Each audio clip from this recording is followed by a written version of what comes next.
Thanks for joining for another episode of the TechSpective Podcast. I have with me Cristian Rodriguez from CrowdStrike. So, Cristian, if you want to give a little bit of background on yourself. Yeah.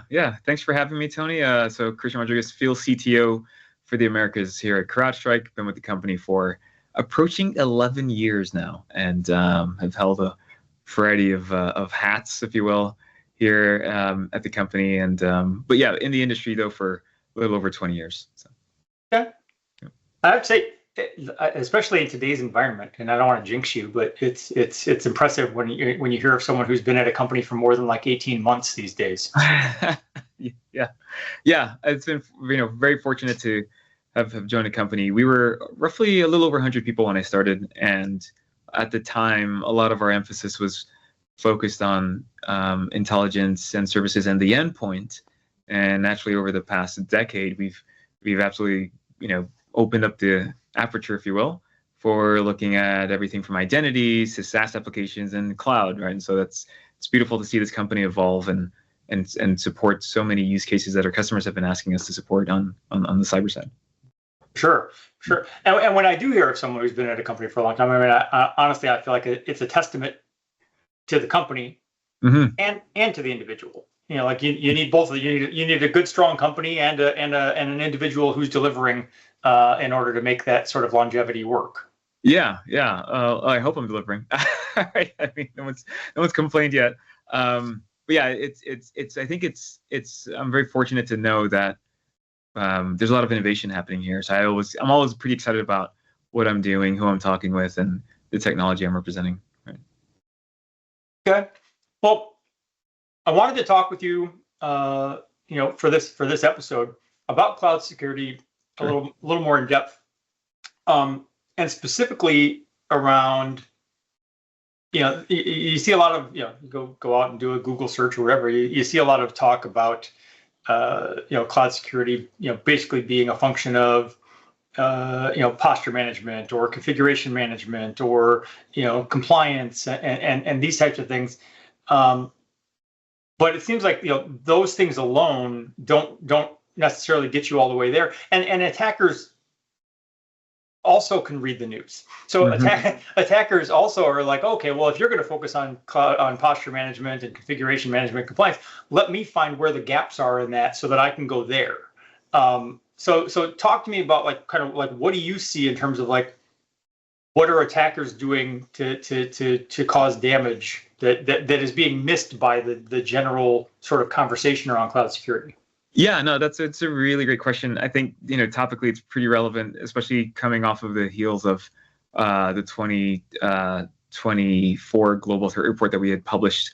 There's an interesting stat that that's actually listed on our website. It's basically highlighting that there's a 329% increase in cloud intrusions between 2022 and 2024. And there's a roughly, if we look at 2023 versus 2024, in general, there's been roughly just over 1 year, a 25% increase. So over 2 years, 200% increase. It's kind of, I don't want to say it's plateauing, it's still increasing, but you can see that there's, the more that you start moving into the cloud, naturally, the more that you become a target for adversaries. And they're not just hacking in, they're logging into these cloud environments. And so to your point, cloud security posture management is something that comes up in almost every conversation. We, naturally offer a CSPM tool here at CrowdStrike, but it's a point in time reference, right? It's still important to do compliance checks and to understand things like misconfigurations or what we call indicators of misconfigurations. But it's not, where the attacks are always happening, right? We're in the business of understanding adversary tradecraft, and what we're seeing in the field is that, again, these adversaries are using things like valid credentials to log in. There's a really great report that we did on Scattered Spider, where Scattered Spider moves laterally after compromising these cloud services. They move from the cloud back on premise, and they're running a variety of commands within the workloads that they're accessing, and they are living within the services that surround different applications in these cloud offerings. And because they live within these services, it's very similar to not, I don't want to say back in the day, because it's still very relevant, but adversaries living off the land, right, would leverage the operating system and turn it on their respective victims. And these adversaries are doing the same thing when they're cloud conscious, meaning that they know what the services are, they understand how to navigate those services, and they understand how to manipulate and abuse those misconfigurations. And living in those creases, if you will, of those services, it doesn't set off your traditional alarms, right? And these are real time and runtime attacks that are taking place, and it's actively happening. And if you're only looking at misconfigurations or like asset inventory, you're not going to stop the bad guy, right? And you're going to need to do live analysis, real time analysis. Right. Well, I think some of this is not. I mean, a lot of this is not necessarily new. I mean, obviously it's new over time. I'm dating myself, but like when I was working more in the trenches, there was a more defined inside, outside, us and them. The old castle and moat perimeter approach of being able to say, okay, well, here's my employees. I trust all these people. We know what's going on over here. We're just going to block the stuff out here from getting in. And obviously, that's not the world we live in anymore. Because again, the attackers also I think that's one thing that like some people don't fully understand is that it's a constantly evolving cat and mouse game, because every time you do something as the defender, the attackers can also see, okay, well, you're doing that, and now let me figure out how to go around that. Mm-hmm. And I think, like what you're talking about with the living off the land and stuff, it's like, I mean, even kind of going back, like kind of pre that era, mm-hmm. You had just, even in like the sort of like the old school malware days, you had attackers who would say, okay, well, let's name our malware file the same as like a general Windows service file, because you're not gonna pay attention to that. When you see it in a log file or whatever, you just go, oh yeah, I mean that's just a regular Windows file. Who cares? Yeah, like there's another SVC host.exe running, right? For example. Right. Yeah. And so that strategy is not new, but it continues to evolve. Like as the defense evolves, so does the attack. And Absolutely. So now you see more and more attackers saying, okay, well, fine, if you're going to have CSPM, you're going to have CNAP, you're going to have all these things. They're like, all right, well, let me just figure out how to take the services and tools you already have in your environment that won't trip any red flags because you're the one who put them there, and I'll just use those against you. Sure. Yeah. Plus, I'd also say that the adversaries aren't waiting for your next scan to occur, right? It's not as if if I walked by your house and I took a picture of it took a picture of like the perimeter and the insides, and I said, hey, this is your snapshot and you're good to go. And then someone breaks in and I'm not monitoring real time what's happening inside the house, or the cameras aren't turned on so I can see someone actively breaking a window, then it's kind of a moot point, right? So I think it's still valid to show that there's a posture and understanding of the environment. But these adversaries are also hiding in plain sight, right? And they're just kind of logging in with legitimate credentials. And real-time analysis is a lot more important than just giving you kind of a snapshot, right? I think snapshot is there for posture and hygiene. I think it's absolutely necessary, but a runtime type of detection capability, doing it in real time, you'll extend your visibility beyond the misconfiguration. I think the misconfiguration is absolutely crucial to act as a mitigating stopgap, if you will, right? If I can prevent this from happening, period, let's just prevent it, right? But There's still, again, identities, right? There's still, if someone gains access to one of the many containers that you're running, and all of a sudden they're running commands and they're spinning up processes, then that's happening actively in lieu of that snapshot that was once taken at some point. So, I think understanding, to your point, the way that an adversary is trying to blend into your environment, right? These adversaries want to be admins or want to pretend to be admins. And so if I can get analysis that says like, wait, this user should never be touching this service or this data store, or this workload shouldn't be spinning up a shell, right? If you're not using some type of real-time analysis, then those snapshots can only get you so far. And I think it's the snapshots in combination with an identity analysis capability and also the real-time analysis ability that kind of walks you through the entire attack cycle, right? So getting better visibility, understanding what's being executed, understanding what credentials are being used, and then also what those misconfigurations are. Yeah. Well, and I absolutely agree. I mean, even as for a while I've talked about. So going back to kind of the origin story of CrowdStrike, the concept of endpoint detection and response. Even in that transition, I looked at it and I said, okay, well, so what we're saying, we went from we're gonna castle and moat, we're gonna perimeter defense, and we're gonna block things from coming in, and then EDR was kind of like this recognition of, okay, well, a dedicated attacker with the right resources is still going to get through, period. Yep. Mm-hmm. So we need to be able to detect and respond. And there was that, kind of shift. And we've, said for a decade plus now that the perimeter is dead, yada, yada, yada. But even in that shift, the point you just made or alluded to, I have emphasized as well, which is, okay, but that's not a reason to stop preventing. Like, by all means, you just have a firewall, do what you can, yes, prevent everything you can prevent. Just also recognize you're not going to prevent everything, and you need to be able to detect and respond. And I feel like then if you go just in the last 3 years, that also has then shifted to the concept of threat exposure management, continuous threat exposure management, and saying, okay, well, yes, we're going to block what we can. Yes, we're going to detect and respond. But let's also then kind of take a step back and say, okay, but regardless of any of those things, what does our resilience look like?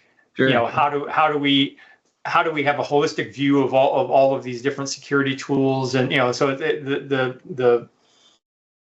not the threat landscape, but your security posture continues to evolve. The strategy has evolved. Yeah, absolutely. I think your attack surface, just because you have the best camera system monitoring your house doesn't mean that you shouldn't lock your doors and keep your windows sealed, for example, right? So I think the posture component of it, albeit static, it's still extremely important, right? Defenders basically need this full stack, full protection, full posture assessment, but also the ability to detect and respond. And it's interesting. You mentioned malware, right, being so prevalent back in the day, and that kind of moat approach to the way that your security approach looked like back in the day, right? We can date ourselves all we want on this podcast, but malware was prevalent. There's a saying or mantra here at CrowdStrike. I'm sure you've heard it a dozen times, but it's you don't have a malware problem, you have an adversary problem, right? And so I think that absolutely holds true. Even when we first started talking about this, I will tell you a quick funny side story. When my first year at CrowdStrike, I actually went to this enterprise that was testing out our software for EDR, and I put together this report. It was my very first meeting with a prospect at CrowdStrike, and I did this full report after they tested the product out for Falcon for about 3 weeks, and I took snapshots of their dashboard, and it had all these really cool charts of all of their incidents and detections. And I presented to their entire CISO and their staff. And my first slide was, hey, here at CrowdStrike, you don't have a malware problem, you have an adversary problem. And I went to slide 2, and it was a snapshot of their dashboard. And the number one hit was this very specific Trojan. It was 19,000 events of malware. And the CISO stops me and he goes, no, Cristian, we definitely have a malware problem. Right? I remember it's kind of funny, but I think, even then, understanding that adversaries are persistent, right? To see such a high number of something like malware. And then we started trickling down into the rest of the events.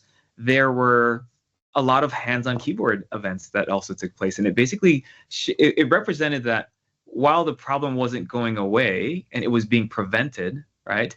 The more successful attacks, right, or the attacks that progressed the farthest were the ones that, to the earlier point, are living off of the land. The attacks that basically someone successfully obtained a set of credentials and they basically logged into to a system and they tried to dump credentials or more credentials, or they tried to move laterally. And that type of persistence and that type of effort, again, it is very multifaceted, right? And it still goes down to, I need to understand my identities. I need to understand the posture of these services. And I also need to understand in real time whether or not these containers being spun up have vulnerabilities that can lead to someone potentially exploiting them. So again, it's a very multifaceted approach to understanding the entire ecosystem of what is running my application in the cloud, what is running my AI model in the cloud, and what are those services, and how do I ensure that I have the right protection across each of those different capabilities. Otherwise, again, a snapshot is just a snapshot, and Right. the real-time analysis shows you like, hey, there's someone actively on a machine in the center of an intrusion, and these are the things that they're doing to get from point A to point Z, for example. Right. Okay. Well, I was going to say though, so I don't want to keep beating the same horse. Sure. But the one of the parallels I see for like the posture management side of things and the perimeter defense perspective of things is similar to, I've talked about this in previous podcasts, like in early Wi-Fi days, you had WEP, and then all of a sudden someone said, oh, hey, I can crack WEP in under a minute. And that tool was freely available. Anybody could get WEP crack and crack that in under a minute. Yep. And so then you had people who were like, oh, well, all right, just never mind then. What's the point? And I was like, well, no, there's still like, it's a crime of opportunity thing. It's like if you are the one who doesn't have any encryption on at all, then you're the low hanging fruit. I mean, so yes, somebody can crack the WEP, but they still have to go through the effort. And if your neighbor doesn't have any encryption on at all, they're the ones who are going to get attacked. And that's kind of how I see the cloud security posture management too, is like that's the part that you do to prevent those attacks of opportunity of like just somebody's just driving by your cloud and they go, hey, look, the door's open. Exactly. Yes. Exactly. Whereas the other stuff that we do are for the more focused attacks, like someone who's like, well, no, I really want to break in here.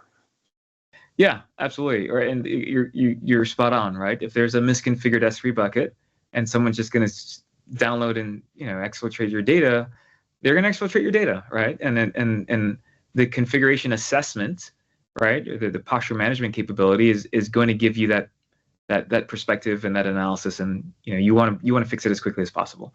But if someone is using stolen credentials to log into your cloud environment, right, and they then have access to a data store because those IAM policies are assigning that user way too many permissions, right? So we're talking excessive permissions.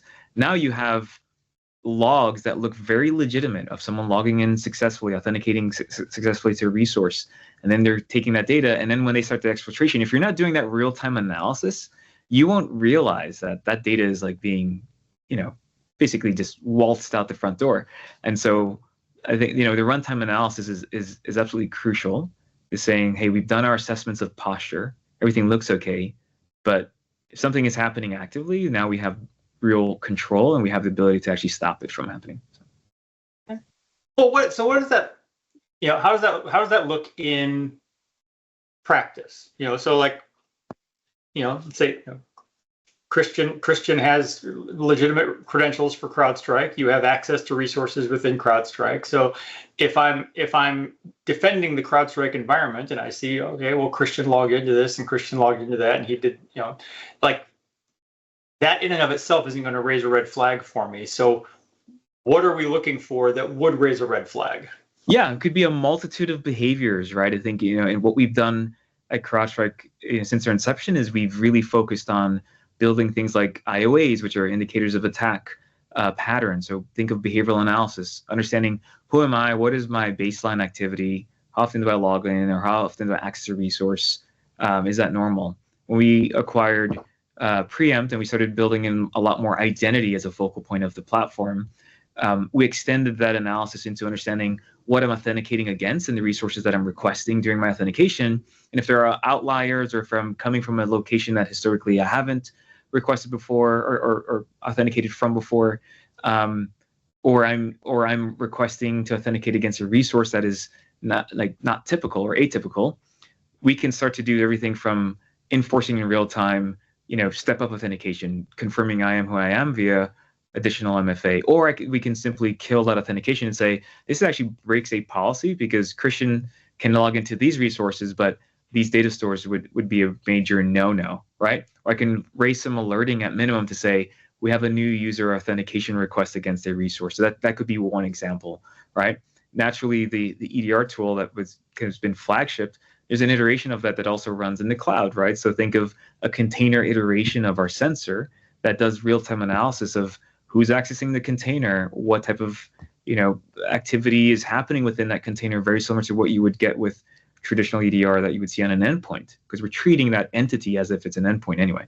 And so that continuous visibility, that machine learning and behavioral analysis that we do on the processes that are being spun up, the data that's being accessed, the authentication that's occurring, all of that basically brings itself into this our platform where an analyst can create automatic workflows to stop that attack from progressing or killing the authentication, so that we don't have the adversary getting onto that system, or maybe even just the unauthorized user. Maybe it's less of an adversary problem and more of an insider threat issue, or maybe a broken business process.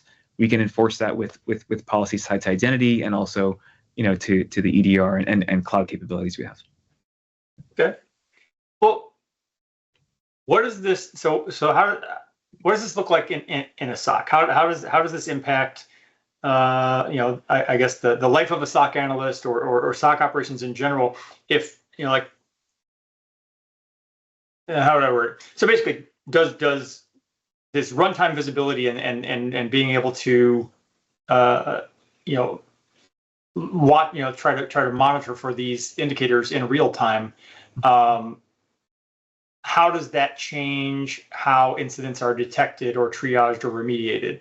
Yeah, it really shouldn't change, right? So we built this platform for consistency on your experience as an analyst. A day in the life of an analyst should be pretty consistent if they're responding to an incident that they've seen on a virtual workstation or a physical server or a cloud workload or something that's ephemeral or serverless, right? Type of function.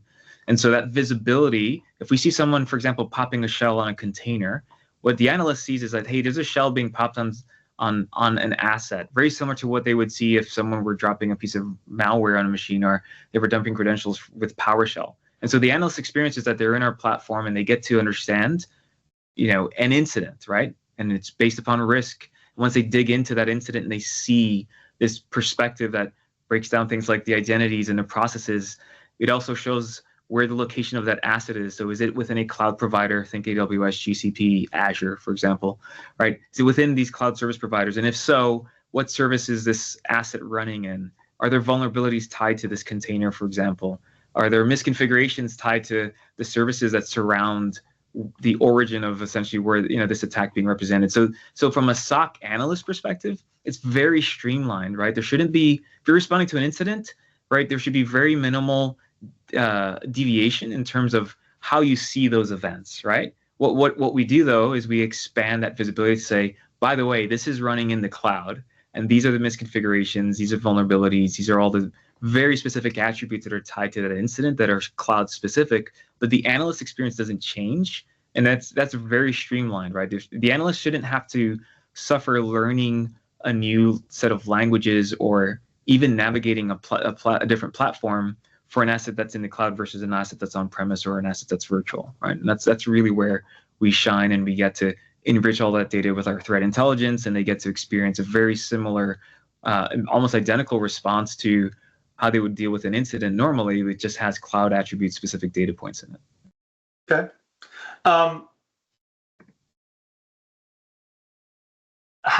What role does AI, what role does Charlotte play in this in terms of kind of streamlining response? Yeah, that's a really great question. We've been doubling down on Charlotte and AI use cases in the platform. One really great example, I'll give you a couple of good examples. Charlotte has this new detection triage capability where Charlotte will guide you and show you things on how to remediate an incident, right? Again, that incident being either native to the endpoint or running in the cloud, or based upon activity coming from identity. So that's a huge, think of it as a virtual assistant or a cyber assistant built into the platform, guiding you on how to remediate an incident, provided you don't have certain prevention capabilities enabled, right? That's one example.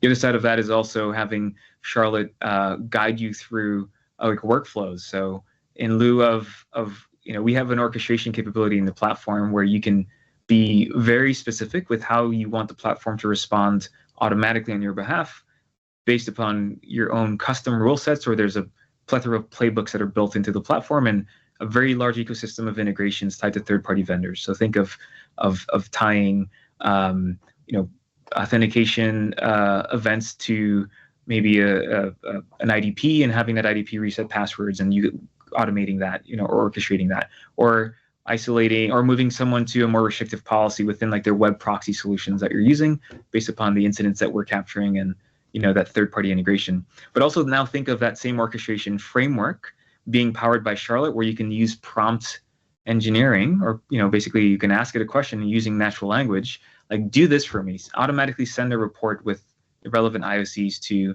my cert, versus send me a more executive synopsis of what happened in this incident to my CISO or my executives that is a little less technical. And then also maybe exfiltrate IOCs from neighboring systems for deeper analysis on where we've seen this type of attack before. So using natural language and having Charlotte work on your behalf across the different facets and modules of the platform really simplifies the way that we help defenders respond to these incidents.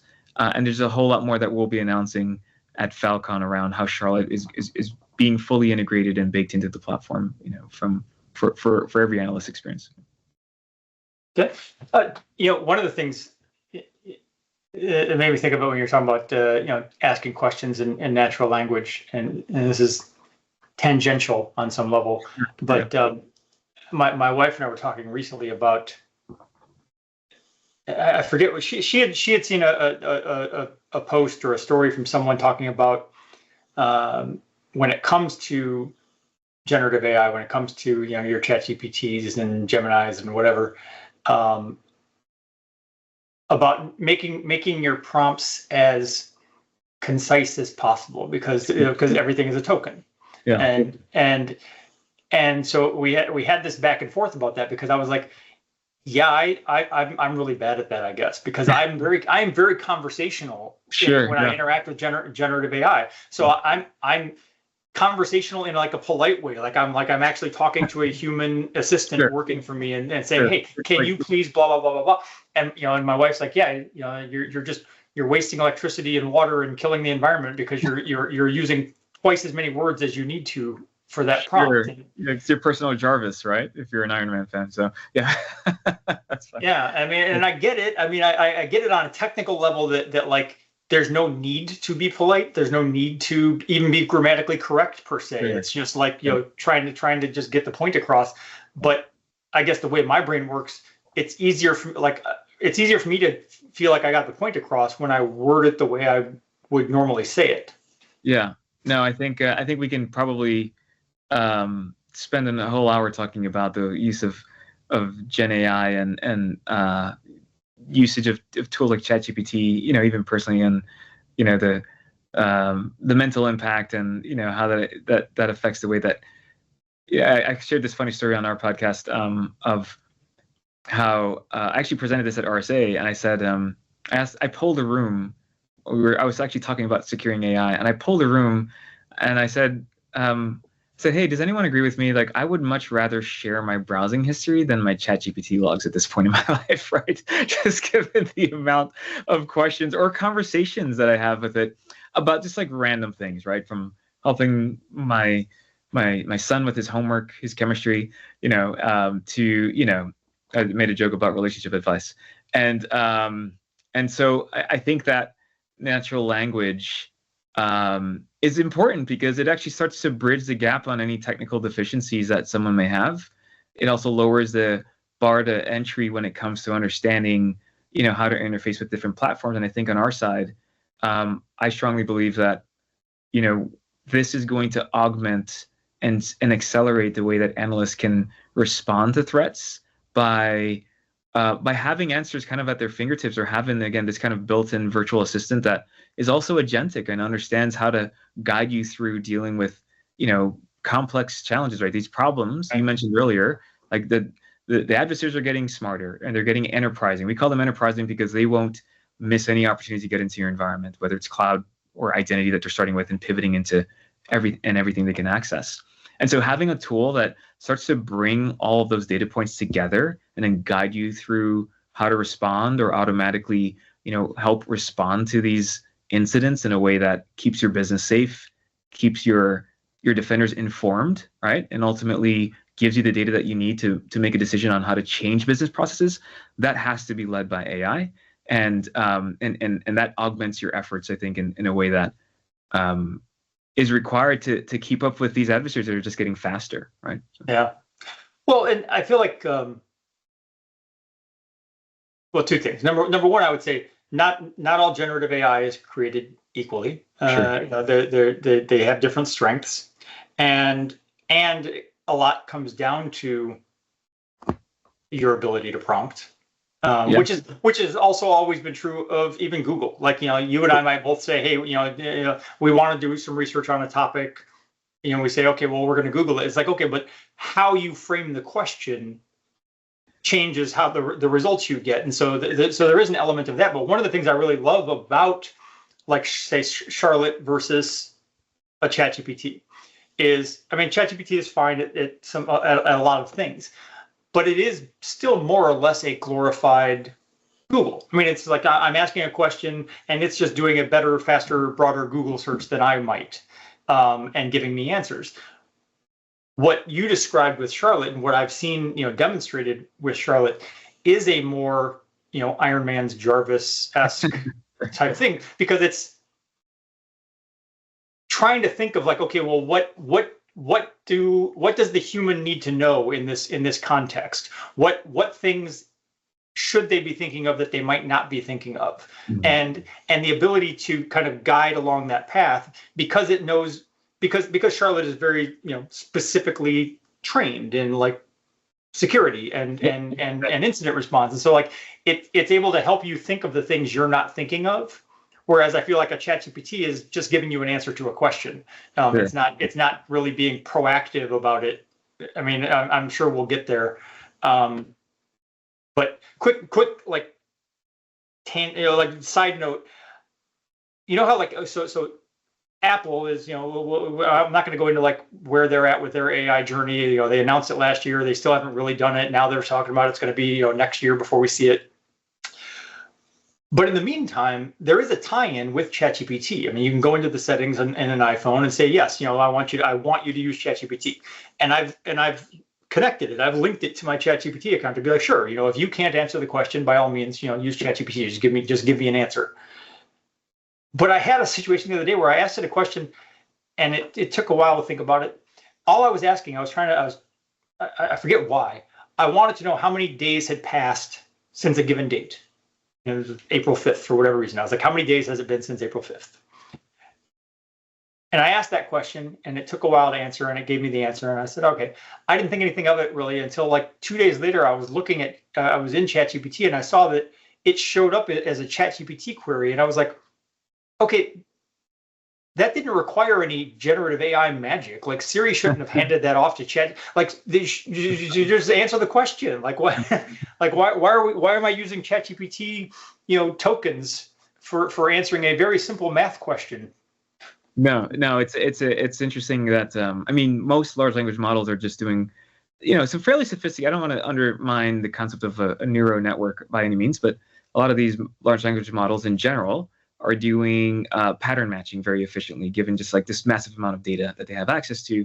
And a lot of them are built on, quite frankly, like, I know we're getting way off topic here, but they're built on, very similar pattern matching that the human brain adopts. And there's a research paper, and I need to cite it, but I want to say it came out of some stuff that Apple was doing. So don't quote me on that one. I'll have to confirm if this is, if it was done by Apple. But I read a research paper recently that highlighted a variety of different puzzles that were handed to models. It was the Apple paper. Was it the Apple paper? Yeah. It was Apple. Apple put out a paper basically saying, hey, your reasoning models aren't really reasoning. They're not reasoning. Exactly correct. Right. And I think that's fascinating, because when they gave those models more complex puzzles, they actually gave up, right? If you read that article, they actually decided to not process anymore. They just said, I don't know, which is pretty interesting, because if you think about the human brain has been designed to also limit the amount of power, right, and effort, in order, the more complex you give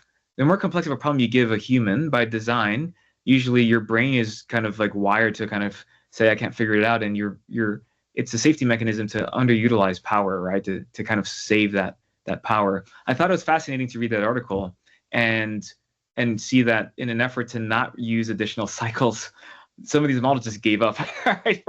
Versus attempting. And it's like, wow, what a human-like design built into that neural network. So, Yeah. Anyway, just more of like a self. It is very interesting. I mean, it is interesting, and I've seen some back and forth on that. You see, people, the players in the market kind of exchanging blows on who's leading and how.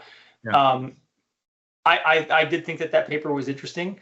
I've seen some rebuttal on the paper saying, well, yes, but if you change the parameters of, Sure.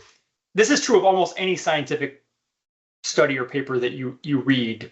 Like, you read it, it frames a problem, it draws a conclusion, but you really do have to kind of like look at it and say, okay, but how did you frame the problem? Mm-hmm. Like, yes, your conclusion might logically follow from your study and the way you framed the problem, but was that itself valid? Exactly. And so you do have to kind of go a little bit deeper to say, okay, well, is there another way to do this? And first of all, let me acknowledge, yes, we have gone way off topic, but also that's kind of the premise of my podcast. That's what we do. That's awesome. So that said, I think, like, even if you look at like when DeepSeek came out, and it was the whole thing was like, oh, well, we're able to, process faster and use a fraction of the tokens, and it was because of the way they chunked things, and they said, hey, we don't have to look at every single word or whatever as its own thing. We can take these in like groups of 3, groups of 5, or whatever, and we can do the pattern matching and still come up with basically the same results. Like, give or take some, like, orders of magnitude, and that seems like, and it was relatively legitimate. It's like, all right, but you have to then, I think, as the, and I'm not a developer, but as the LLM developers or as the end user, make decisions about what you're willing to trade off. Is that fractional difference in accuracy worth the exchange you get in efficiency? Yeah, I mean, I have we did a podcast episode on some of the DeepSeek stuff, and it was very interesting, just given the way that they got access to the data and they basically, like, the biases that are built into it, based upon where it's based out of. I think it's fascinating, but I think in the grand scheme of a lot of the work that even OpenAI is doing, I think you're going to find other models that may be a little more efficient, or there are micro large language models that are out there. There are mini ones. I think with even groups like Qualcomm that are focused on building NPUs that live locally on the endpoint devices. I think that's pretty fascinating to, at some point, have like a micro large language model that sits within your laptop, running its own local neural network, in an effort to give you answers faster, and then leveraging the cloud. I think that's an interesting point that we'll end up in the next year or two also. That seems to be where Apple's going, I think. From what I can tell, it seems like that's one of the things is, like, it is for I will not be surprised if their ultimate solution that they come out with is to say, yeah, what we've done is we've reconsidered this and said we don't, because how many times I don't know if you use an iPhone, but how many times do you try to ask Siri something, and it's like it cycles, and it says, sorry, I can't help you because it can't connect. Yeah. And it's like, okay, well, that shouldn't be a thing. Like, just give me the ability to answer the question on my device. It's a pretty powerful device, yeah. It's, in general, right? So I think we're spoiled because we were so used to getting answers in a very quick fashion that to wait for a model or some type of intelligence, to wait for a cloud connection, I think is, we've just become impatient as a society, right? So for sure. Yeah. But to pull this back to, pull it way back to security analysts and the SOC, it changes what you can focus on, and so in the same way that, like, as once ChatGPT, hit the scene and all these things started happening, and we're still dealing with this, backlash from schools, backlash from businesses saying, hey, I don't want you using that for different reasons. Like schools because they think it's cheating and you're just letting the generative AI do your work for you. Businesses because they're afraid that their data is being exposed or leaked or whatever when you upload stuff to ChatGPT. But ultimately, like like we can have all those debates, and you have to work through those things.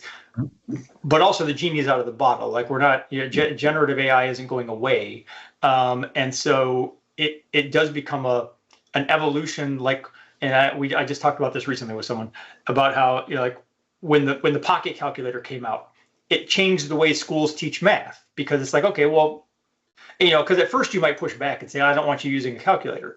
But at some point you have to say, okay, fine, you can use the calculator, but then I'm going to teach you math a different way, and I'm going to expect more from you because you're using this calculator and it's doing the hard work. So now I can teach you differently, and I can expect different things from you.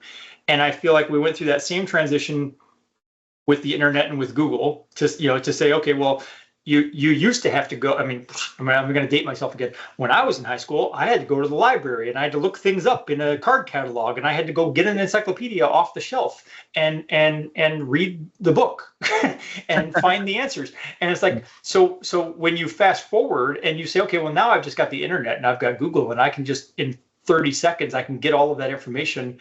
It's like, you shouldn't try to discourage anyone from doing that. Like, by all means, do that. But then if I'm the teacher, I expect more from you. I expect a higher level of paper. I expect a more in-depth, something like it just shifts the window of the expectations. And now we're in that same place with generative AI and agentic AI, where it's like, okay, well, yes, by all means use it. But if you're going to use it, then I expect better results, different results, because now I have, freed you up from things that previously, if you're a SOC analyst, your job was to go through the log files and find the anomalies and figure out what was concerning and what needed to be escalated and et cetera. And if I have a generative AI that sits there and says, hey, I'm just going to monitor all of this in real time, and I'll let you know, when there's something that's worthy of your attention. It's like, okay, well, now I have way more time to focus on those things. Yeah, absolutely. And I think that, the beauty of the platform is that, as an analyst and as a defender, you still need to understand, the intricacies and the anatomy of an attack, for example, right? You still need to know what type of questions to ask. You still need to know very foundational concepts like IOCs and, the approach to threat hunting.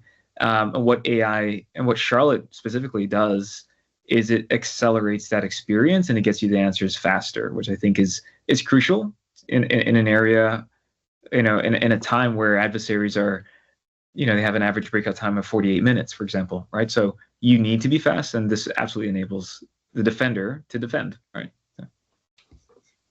Okay, so I know we're gonna come up on time, but that brings up a different point that I've been hitting on lately, which is, what does that look like 5 years from now? So like right now, we can say, whether it's a SOC analyst or me as a content creator or a developer, we can say, that, I can, like, I'll choose me. Like I might use ChatGPT to say, okay, look, here's a topic. Give me some ideas for, angles to write about this, or give me an outline for whatever that I can work from. But when people, like if you use ChatGPT and you say, okay, well, actually, write a blog post, write an article, whatever. I have decades of experience, and so like I can look at the output and say, okay, I don't like this, I like that. Okay, let's move this around. A developer with experience can look at code and say, okay, well, no, that's that good. We're going to do this, that, and the other thing. We're going to move stuff around. A SOC analyst, can who understands what the attack looks like and knows the components of an attack and can look at the output. We can do that now because we have the experience and we're just transitioning to using the tools. But if we fast forward 5 years and you have a generation of people who just use the tools, who come up on AI, It's like, you have people, basically 5 years from now, the way things are going, it's like there won't be like, you were a SOC 1 analyst, level 1 analyst, and you eventually graduated to level 2, level 3, whatever. That level 1 won't exist, and doesn't exist kind of now. And if you were never level 1, do you get the experience you need to be level 2? Yeah, that's a good question. I think what 5 years from now is going to be an era of efficiency, right? Where these models will be doing a lot on your behalf, yes, but then also educating you, right? And telling you, one of the reasons I mentioned Charlotte Triage is because you get that guided response that says, by the way, here's what happened. You're looking at a very complex process tree, and we're going to simplify that because, if you have experience doing digital forensics, right? It's, first and foremost, the endpoint is always a source of truth, and then piecemealing and putting together the story and the narrative of what happened on the endpoint, in response to an incident, it can be fairly time consuming, right? And I think that, again, in an era where time isn't always, on your side, if you're dealing with a very quick and efficient adversary, you're going to want those answers. And so I think foundationally, there's still going to be a major requirement to understand the nature of attacks, especially where, it's not to say that adversary tradecraft isn't evolving, right? 5 years from now, there can be a whole new slew of tradecraft that we're tracking that will absolutely require an analyst to understand fundamentals.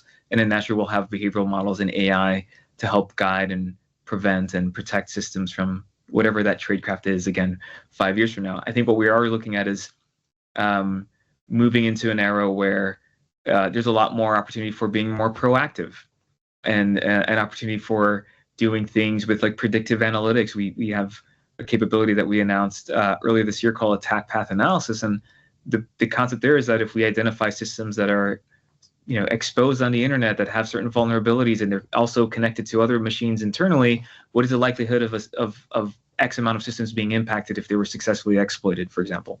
And like that type of predictive analytics and that type of understanding of your entire ecosystem of your tech stack and your identities and the cloud services, like bringing that together and understanding the likelihoods of things being impacted is extremely important. So I think 5 years from now, who knows what the landscape's going to look like in terms of adversary tradecraft and new attack types. But what I can say is that these AI models are going to accelerate the analyst experience, and that still requires a pretty deep understanding of what cyber is in general. Right? Okay, it's fair. And we could do a whole separate podcast on the attack path analysis stuff. Yeah. I mean, in a former life, I worked with Epiphany Systems, which became Revealed, and I mean, it's a CrowdStrike partner. Yeah. But and I'm very fascinated by when I see graph analysis applied to security, and so that what you described and the ability to say, to look at the attack path and basically just visualize this, connect the dots, and say, well, yes, I have 5,000 endpoints over here that all have this vulnerability, but also I can just turn this one thing off and it shuts the whole tree down. Yeah, exactly. So like that kind of stuff is fascinating. Yeah, exactly. That's exactly one of the use cases. All right. So, awesome.